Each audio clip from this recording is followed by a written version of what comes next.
오늘 본문은 여호수아 19장 40절에서 46절을 통해 보면 가나안 정복 당시 이미 소로와 에스다올 부근을 기업으로 차지했던 단 지파가 사사기 1장 34절에서 36절을 보면 그들의 기업 내에 있던 아모리 족속의 강성함으로 인해서 대부분의 기업을 빼앗기고 새롭게 그들이 거할 기업을 찾기 위해서 동문서주하는 그런 장면입니다.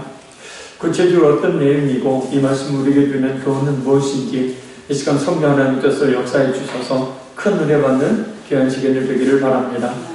우리 1절, 2절, 2절 말씀을 우리 같이 한번 읽겠습니다. 그때 이스라엘에 왕이 없었고 단 지파는 그때 거주할 기업의 땅을 구하는 중이었으니 이는 그들이 이스라엘 지파 중에서 그때까지 기업을 분배받지 못하였습니다. 단 자손이 소라와 에스다올에서부터 그들의 가족 가운데 용맹스런 5사람을 보내어 땅을 정탐하고 살펴보라 하며 그들에게 이르되 너희는 가서 땅을 살펴보라 하며 그들이 에브라임 산지에 가서 미가의 집에 이르러 거기서 유숙하니라. 아멘.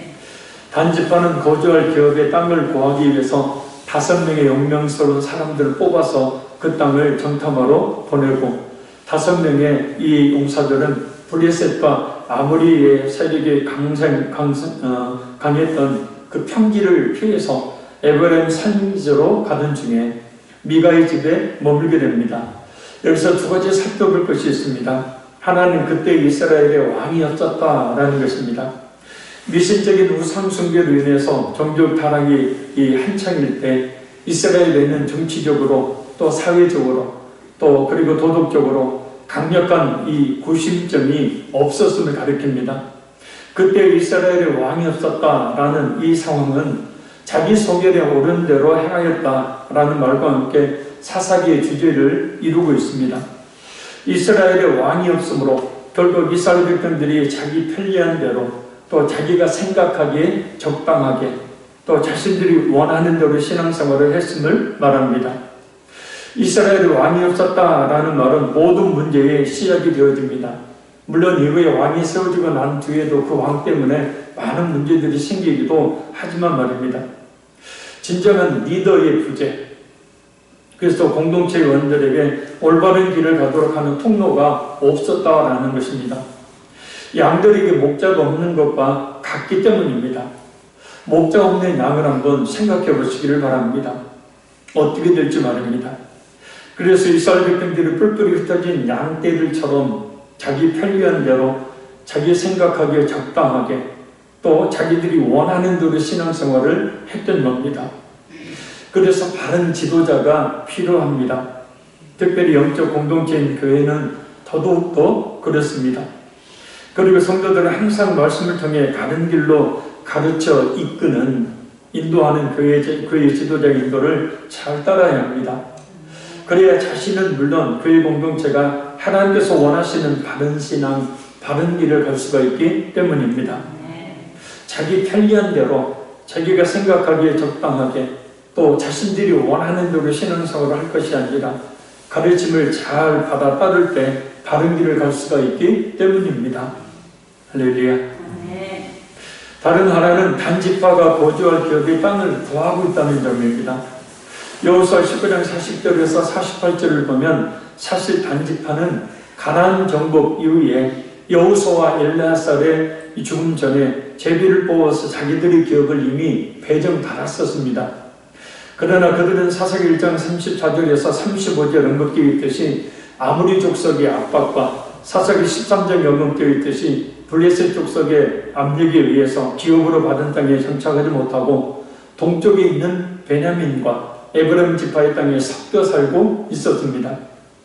단지파는 땅을 기업으로 얻었지만 자기의 기업 내에 살고 있는 아모리 족속을 정복하지 못했기 때문입니다. 이에 대한 말씀이 바로 사사기 1장 34절에서 36절 말씀입니다. 우리 한번 펴보겠습니다. 사사기 1장 34절에서 36절.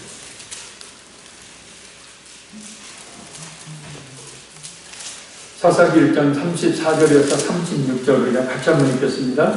아모리 족속이 단 자손을 산지로 몰아넣고 골짜기에 내려오기를 용납하지 아니하였으며 결심하고 헤레스 산과 아얄론과 사알빔에 거주하였더니 요셉의 가문의 힘이 강상하게 아므리 족속이 마침내는 노역을 하였으며 아므리 족속의 경계는 아그라빔 비탈의 바위부터 위쪽이었더라. 아멘. 이 말씀을 1장 19절에 나오는 가나안 족속을 완전히 쫓아내지 못했거나 또 1장 28절에 힘이 있음에도 불구하고 쫓아내지 않고 자신들이 종으로 복역하게 했거나 또 1장 32절에 가나안 사람들에게 거하여 주도권을 빼앗긴 것보다도 더 심각한 상태에 빠진 지파에 대한 단지파에 대한 이야기입니다.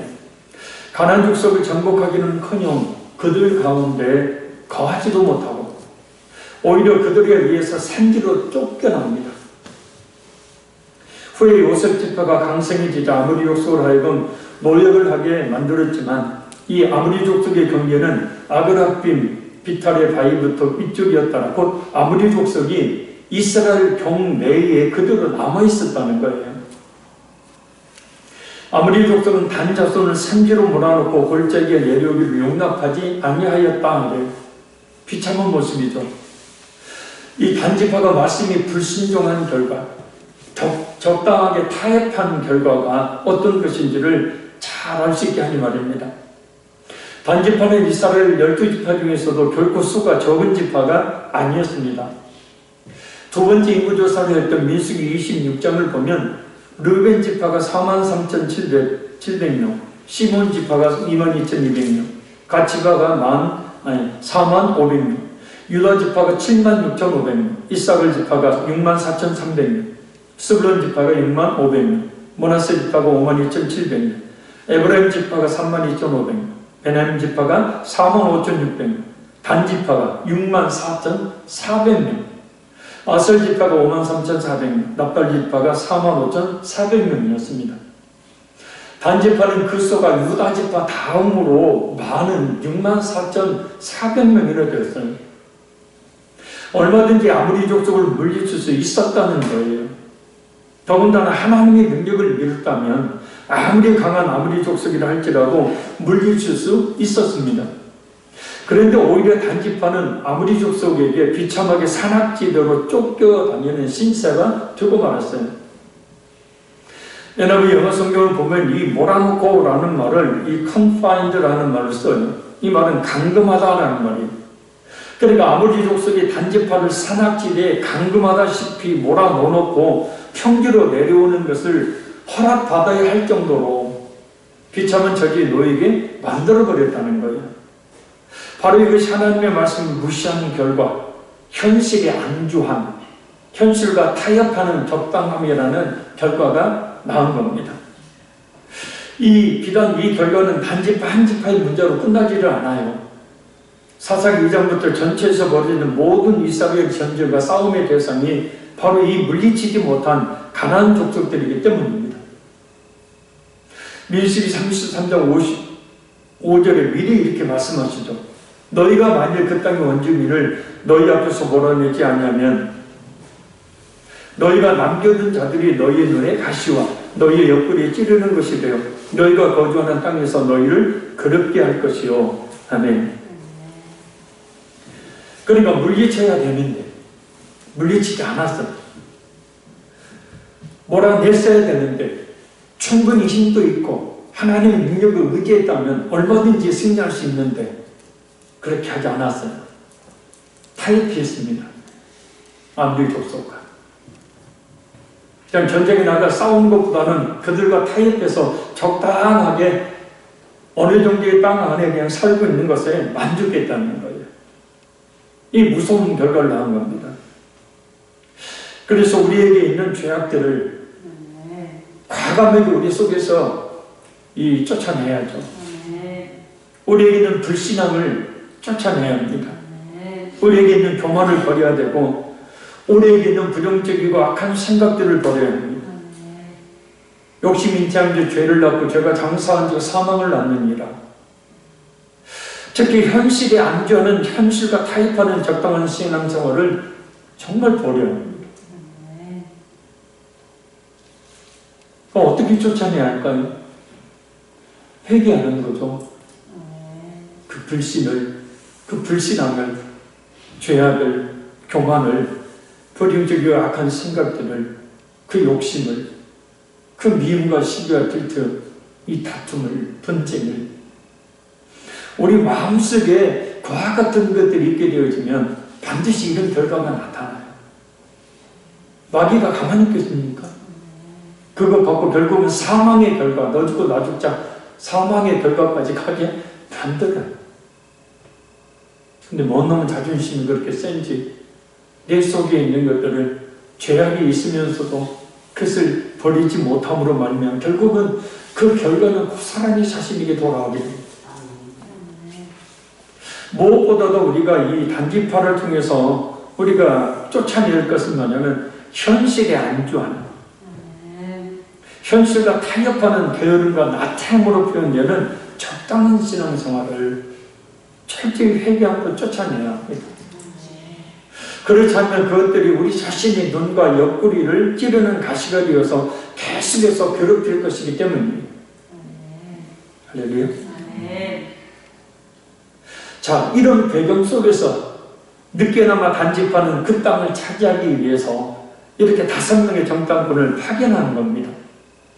그런데 하필 정탐꾼 5명이 머문 것이 바로 미가의 집이에요. 이 미가의 집에 유숙한 일, 결국은 후에 단지파의 우상숭배의 직접적인 계기가 돼요.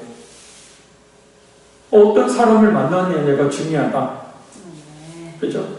어떤 사람을 만나느냐가 아주 중요합니다. 자칫 잘못된 사람과 계속 사귀게 되면 그 영향을 반드시 받아서 같이 잘못된 길을 가기 시작합니다. 근데 그것은 자신을 모른다는 거죠. 정광훈 목사 아주 한국 기독교의 욕을 먹을 대로 먹이게 만들고 뭐 IM 선교회라든지 인터컵 BTJ 열방센터라든지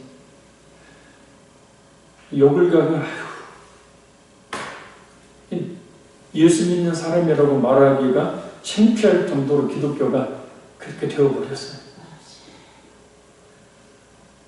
근데 그 정광훈 목사의 밑에서 전북 지부장을 하고 있는 이 평화동에 있는 모 교회 우리 노예 우리 시찰 목사님이 정광훈 목사를 초청을 해갖고 집회를 했어요.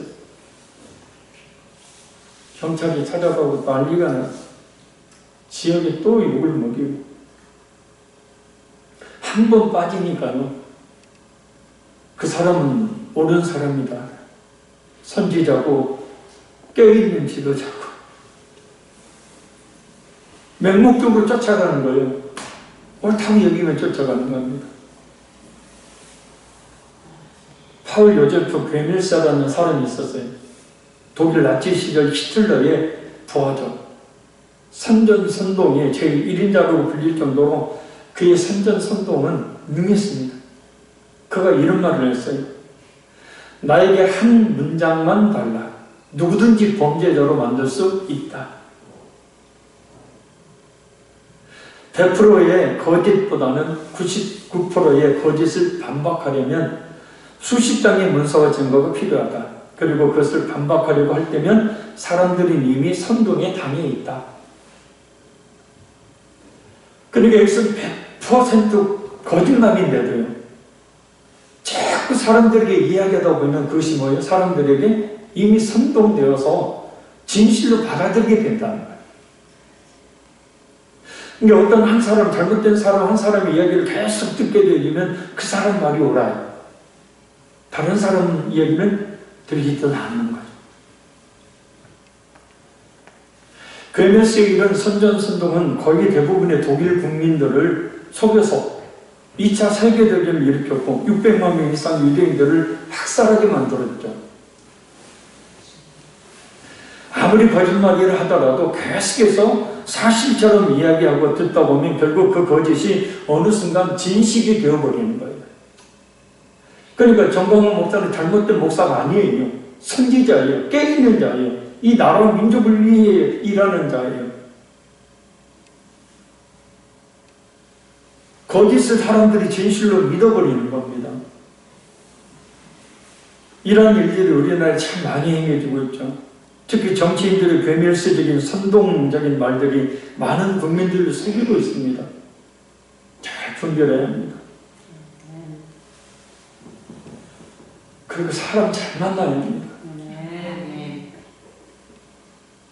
영향을 안 받을 수가 없잖아요. 오랜만에 친구 만났어요. 이야기 듣다 보면 절망이 되기도 하고 소망이 생기기도 하죠. 왜? 그 이야기 속에서 그 영향을 받기 때문입니다. 나는 왜 자체를 못 살까? 신랑 잘못 만나서 돈 없는 집안에 이상 가서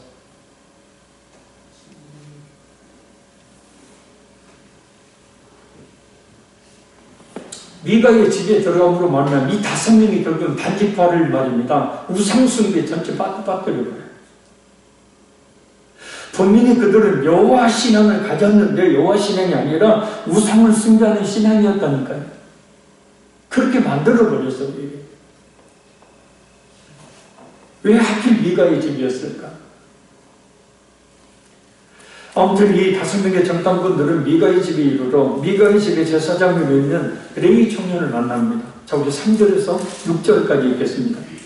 그들이 미가의 집에 있을 때 그 레위 청년의 음성을 알아듣고 그리로 들어가서 그에게 이르되 누가 너를 이리로 인도하였으며 네가 여기서 무엇을 하며 여기서 무엇을 얻었느냐 하니 그가 그들에게 이르되 미가가 이러이러하게 나를 대접하고 나를 고용하여 나를 자기의 제사장으로 삼았느니라 아니라 그들이 그에게 이르되 청하건대 우리를 위하여 하나님께 물어보아서 우리가 가는 길이 형통할는지 우리에게 알게 하라 하니 그 제사장들이 그들에게 이르되 평안히 가라 너희가 가는 길은 여호와 앞에 있느니라 하니라. 아멘.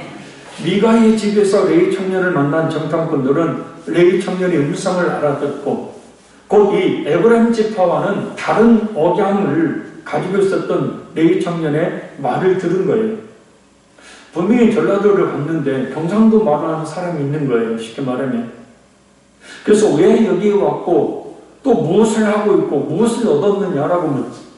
그러자 레위 청년은 미가가 자신을 고용해서 자기 집의 제사장으로 삼았다는 사실을 말합니다. 제사장이라는 말을 듣자 정탐꾼들은 자신들이 가는 길이 형통할는지를 묻습니다. 이 레위 청년 제사장은 평안히 가라 너희가 가는 길은 여호와 앞에 있느니라고 대답합니다. 자, 이 장면들 속에서 2가지를 또한 살펴볼 수 있어요. 하나는 레위 청년의 태도입니다. 4절에 우리가 읽었듯이 레위 청년은 미가가 나를 고용하여 자기의 제사장으로 삼았다고 이야기해요. 여기서 고용하다는 말은 히브리어 사카르라는 말로 원래 학식이나 지식이 뛰어난 사람을 초대하거나 고용하는 것을 뜻하는 말입니다. 레위 청년 스스로가 하나님께 거룩하게 구별되어 제사장으로 세워진 것이 아니라 일개 미가의 집안의 제사장으로 돈 받고 고용되었다는 것을 말했었죠. 제사장이 직분을 자신의 생계의 수단으로 이용하고 있음을 스스로 밝히고 있는 거예요.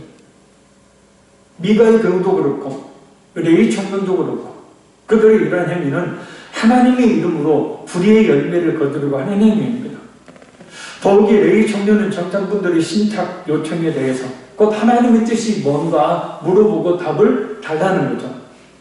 거기에 대해서 평안히 가라 너희가 가는 길은 여호와 앞에 있느니라 라고 말합니다.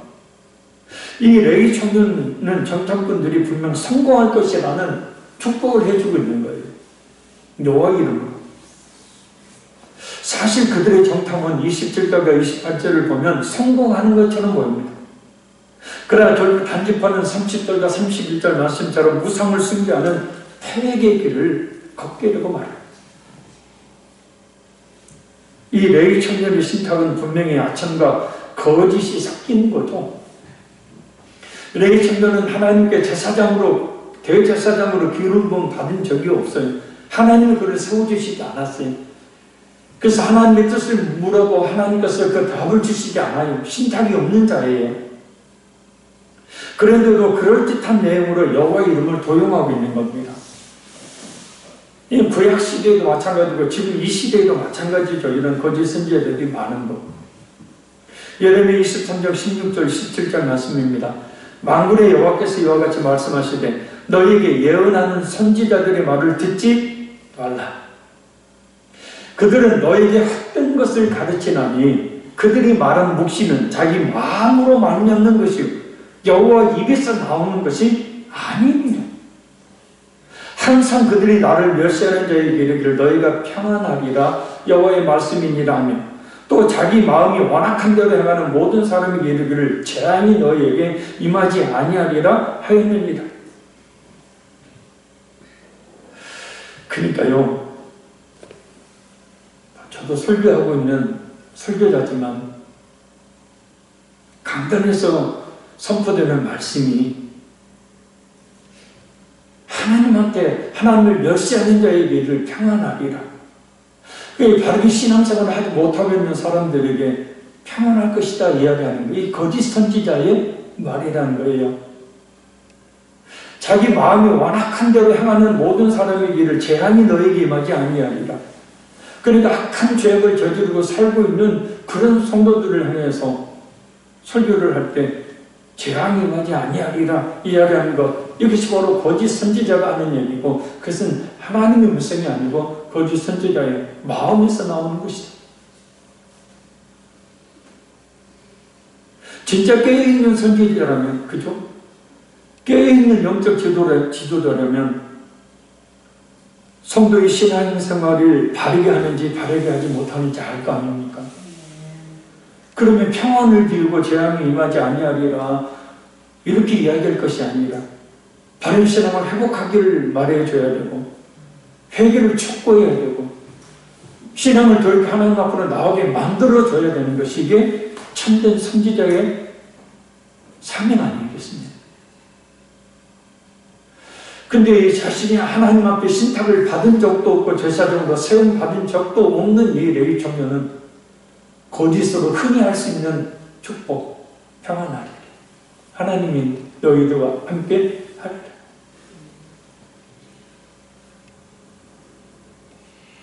여러분, 하나님을 복을 주는 대상으로 여기며 신앙생활을 하는 것은 참 미신적인 신앙이고 기복적인 신앙입니다.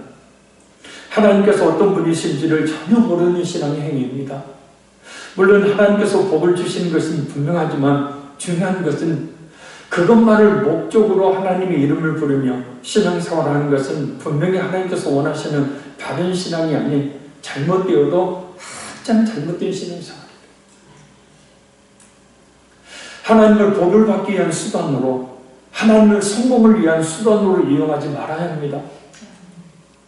이런 사람들은 꼭 하나님을 버리죠.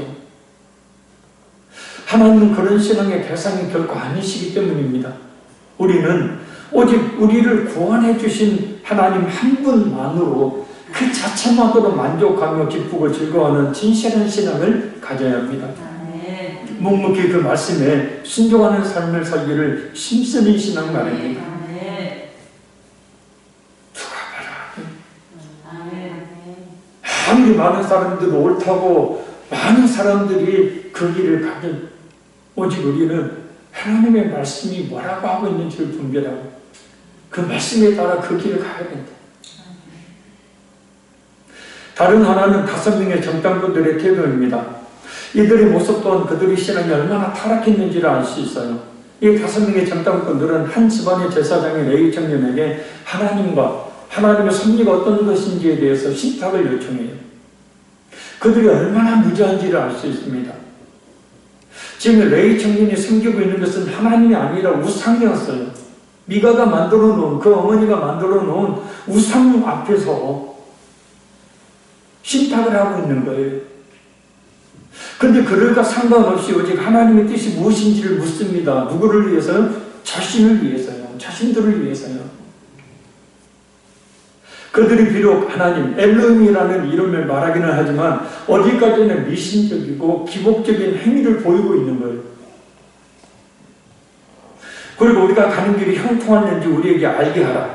이 말을 보면 이 청년들이 오직 이 정탐꾼들이 오직 자신들의 번영과 유익에만 관심을 가지고 하나님을 단지 복을 위한 수단으로만 여기고 있는 것을 알 수 있습니다. 하나님 지금 이거 필요하니까 이거 주세요. 우리는 어떠합니까? 혹시 우리도 그런 모습이 있지는 않습니까? 그렇지 않기를 바랍니다. 하나님은 그 자체로 우리에게 모든 영광과 찬송과 존귀를 받으실 살아계신 하나님이셔요. 하나님을 이용하려고 한다 할지라도 이용당하시는 하나님도 아니시지만 우리는 하나님을 인격적으로 섬겨야 합니다. 무엇을 주실지라도, 설사 무엇을 주시지 않을지라도, 내 마음에 들어도, 내 마음에 들지 않아도 살아계신 하나님 앞에 변함없는 모습으로 서 있는 신앙이 그게 진짜 신앙이고, 하박국 선지자가 이야기했던, 사도 바울이 이야기했던 오직 의인은 믿음으로 말미암아 살리라의 전형적인 모습이에요. 그리 아니하실지라도, 내 생각대로 해주시지 아니할지라도 나는 오직 끝까지 영원토록 하나님만을 섬기겠다. 이런 성도가 진짜 복을 받는 거죠. 할렐루야. 견디기 죽을 듯이 그냥 쉽게 변하고 쉽게 등 돌리고, 하나님 복 주시려 하다가도 다시 거두고, 복 주시려 하다가 다시 거두고 하고요. 자, 설교로 수도 없이 많이 강조했지만 저런 보시죠. 우리는 하나님의 손에 들려있는 어떤 복을 보고 신앙생활을 하는 게 아니고, 하나님 그 자체만으로 감격하며 감사하며 기쁘고 즐겁게 신앙생활을 해야 돼요. 할렐루야. 왜냐하면 하나님은 우리의 구원자가 되시기 때문이며 심판자가 되실 뿐만 아니라 우리 모든 생사화복을 주관하시는 하나님이시기 때문이에요. 그 자체로 모든 피조물들의, 아니 우리 모두의 영광을 친히 받으시기에 지극히 합당한 분이시기 때문에, 사실 무엇을 준다고, 주신다고, 무엇을 주시지 않는다고 신앙이 흔들린다면 그 신앙이 진실한 신앙이라고는 볼 수 없는 것 아니겠습니까? 그렇죠? 쉽게 말하면 남녀가 뜨겁게 서로 사랑을 한다고 하는데, 이 상대의 조건을 보고, 외적인 조건을 보고 자기에다가 사랑한다고 해놓고 외적인 조건이 맞지 않는다고 버리면 이 진정한 사랑입니까? 아니잖아요. 조건 보고 간 거잖아요. 그 사람 그 자체를 본 게 아니잖아요.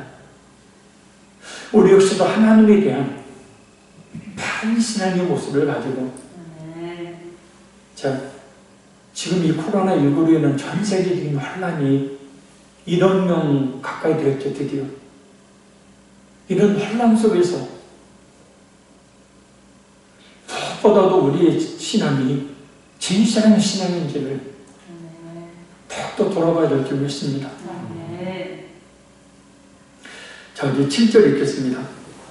이에 5사람이 떠나 라이스에 이르러 거기 있는 백성을 본즉 염려 없이 거주하며 시돈 사람들이 사는 것처럼 평온하며 안전하니 그 땅에는 부족한 것이 없으며 보를 누리며 시돈 사람들과 거리가 멀고 어떤 사람과도 상종하지 아니함이라. 아멘. 단지파의 5명의 정탐꾼들이 정탐한 땅은 라이스입니다. 이 라이스는 당시 시돈이 지리 아래 있었는데, 이 시돈에서 거리가 아주 멀리 떨어져 있어서 거의 간섭을 받지 않는 상황 속에 있었고, 또 인근 족속들과 동맹을 맺지 않았어요. 이게 어떤 사람과 상종하지 아니함이라 말했듯이 바로 그겁니다. 무엇보다 비옥한 계곡의 위치에서 물이 매우 풍부하므로 성읍이 지형적으로 안전하고 풍요로운 삶을 살기에 최적의 장소였어요. 또한 강력한 권세를 행하는 통치자도 없어 쉽게 정복할 수 있는 땅으로 여겼습니다. 그래서 5명의 정탐꾼들은 소라와 에스다올로 돌아와서 그 정탐 결과를 보고합니다. 우리 마지막 8절에서 10절까지 읽겠습니다. 그들이 소라와 에스다올에 돌아와서 그들이 형제들에게 이르되, 형제들이 그들에게 묻되 너희가 보기에 어떠하더냐 하니 이르되 일어나 그들을 치러 올라가자. 우리가 그 땅을 본즉 매우 좋더라. 너희는 가만히 있느냐? 나아가서 그 땅 얻기를 게을리하지 말라. 너희가 가면 평화로운 백성을 만날 것이요 그 땅은 넓고 그곳에는 세상이 있는 것이 하나도 부족함이 없느니라. 하나님이 그 땅을 너희 손에 넘겨주셨느니라 하는지라. 아멘. 이 5명의 정탐꾼들은 단지파 사람들이 정탐 결과가 어떠한지에 대해서 묻고 그 물음에 대해 그들을 치러 올라가자. 우리가 그 땅을 본 적 매우 좋더라 라고 말하면서 지체하지 말고 그 땅을 차지하러 가자라고 했습니다. 또한 너희가 가면 평화로운 백성을 만날 것이요 곧 라이스 거민들이 경제적으로 또 지형적인 조건으로 인해서 전혀 방어 태세가 갖춰지지 않기 때문에 전쟁에서 쉽게 승리할 수 있다는 거예요. 그리고 그 넓은 땅과 부족함이 없는 풍요를 누리며 살게 될 것이라고 독려합니다. 그러면서 하는 말이 하나님이 그 땅을 너희 손에 넘겨주셨느니라. 이 말은 여호수아나 사사들이 이방 민족들을 물리칠 때 자주 사용했던 말이잖아요. 그러나 하나님께서 그 땅을 단지파에게 주시겠다고 말씀하시지 않았어요. 이전에는 기업으로 분배를 받았지만 지금은 그 땅을 주시겠다고 물은 적도 없고 그저 하나님께 무수한 게 물었습니까? 사람에게 물었습니까? 하나님께 물은 적도 없고 하나님이 그 땅을 다시 주시겠다고 말씀하신 적도 없어요. 그러나 5명의 정탐꾼들이 이렇게 말한 것은 그 레위 청년 제사장의 말을 그대로 믿어요. 그러나 문제는 레위 청년 제사장이 하나님이 말씀하시지 않았다는 거예요. 레위 청년 제사장이 하나님의 음성이 아닌 아부와 아첨으로 한 말이었다는 거예요. 기가 막히죠. 그러니까 어떻게 보면 이 5명이 어떻게 보면 이 레위 청년 한 사람이 말입니다. 단지파라고 하는 수많은 사람들을 우상숭배에 빠뜨리는 원인이 돼요. 아무튼 단지파는 자신들이 계획한 대로 기업을 차지하긴 해요. 하지만 그것은 하나님의 뜻과 상관없는 행동으로 기업을 차지하는 과정 속에서 하나님의 인도하심과 하나님의 보호하심을 받지를 못해요. 훗날 이스라엘 공동체에서 없어진 지파같이 취급을 받는 비극을 맛보게 됩니다. 번영과 축복을 외치면 많은 사람들이 환호하고 따르죠. 거기에 하나님의 이름을 들먹이고 믿음과 신앙을 조미료로 뿌려주면 마치 그것이 하나님께서 원하시는 것으로 여겨서 추종하게 되어집니다. 이런 설교, 이런 세미나나 모임들이 많아요. IM 선교도 마찬가지고요. 선교를 빌미로, 영어 교육을 빌미로 하나님의 이름을 들먹이면서 결국 장사하는 거잖아요. 엄청나게 돈을 버는 거잖아요.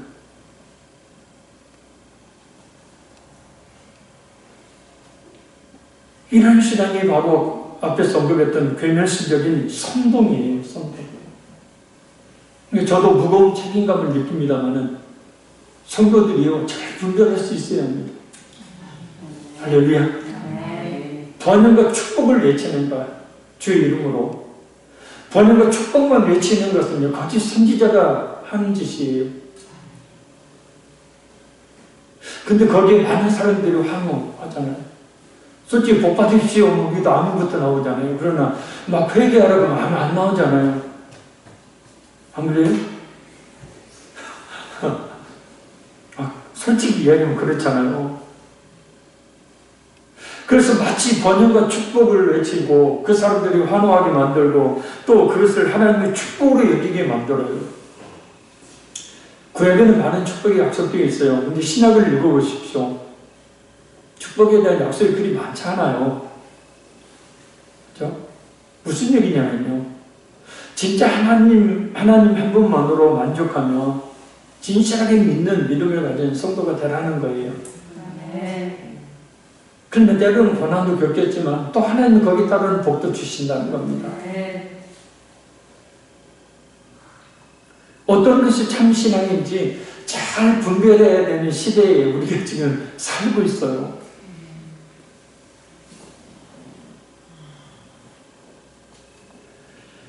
말씀을 맺습니다. 코로나19로 인한 혼란의 시대, 그 어느 때보다도 바른 지도자가 필요한 때입니다.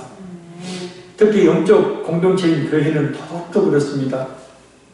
그리고 성도들은 항상 말씀으로 바른 길로 가르쳐 이끄는 교회 지도자의 인도를 잘 따라야 합니다.